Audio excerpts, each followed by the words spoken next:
Hi, my name is Mitch McTavish, and I'm a physician assistant at Advanced Urgent Care. Today I'm going to talk to you about tick bites, spider bites, mosquito bites, and other insect bites. Let's start with tick bites since we're from Colorado and we all like to do our camping.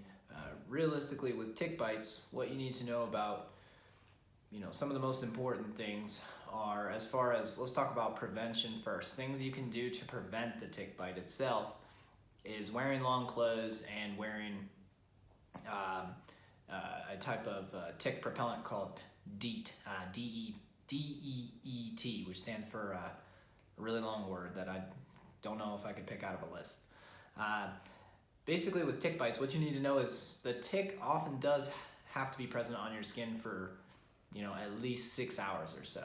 So if you're not sure how long it's been on there, or if you know it's been on there longer than 6 hours, typically the best thing you can do is come and get it checked out within the next within the next 48 hours, realistically. We at the clinic, we can remove the ticks, and we can talk about certain types of prophylactic treatment that we can actually do for tick bites to prevent an actual tick-borne illness from coming about. We do have ways where we can actually prevent that if you show up within a couple days from the tick being on you. Okay. As far as spider bites go, I don't know how many times I've seen someone come into the clinic and say that they have a spider bite. Hundreds of times, but realistically, I don't know if I've ever seen one, to be honest. The difference between a spider bite and typically some other type of mosquito or insect bite is going to be the appearance of the bite itself. Okay, with the spider bite, as you can see here, it's going to have kind of two distinct little punctate marks, or almost like someone stuck you with a pin. Okay, the two spiders that we worry about specifically are the brown recluse and the black widow spider. If you're worried or concerned that you have been bit by a spider, typically the best thing to do is just come into the clinic and have somebody take a look at it. Oftentimes, many times the spider bite can resolve on its own.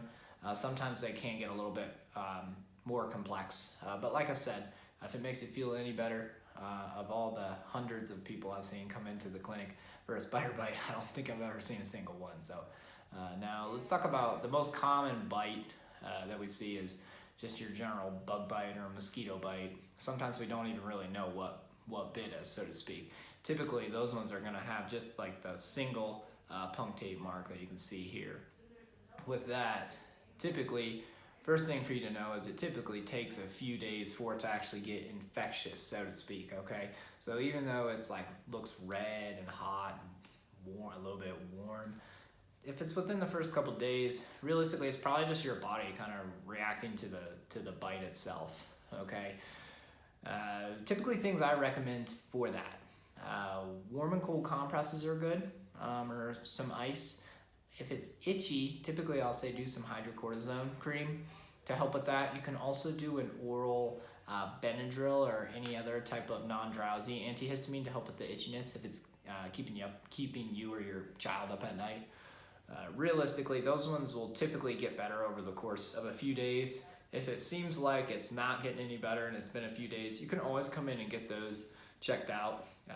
But like I said, most of the time, those will go away on its own. In addition to the hydrocortisone cream, you can always put some antibiotic cream on it as well. Think of it like any other cut or injury to your skin. Basically, there is that little punctate mark there.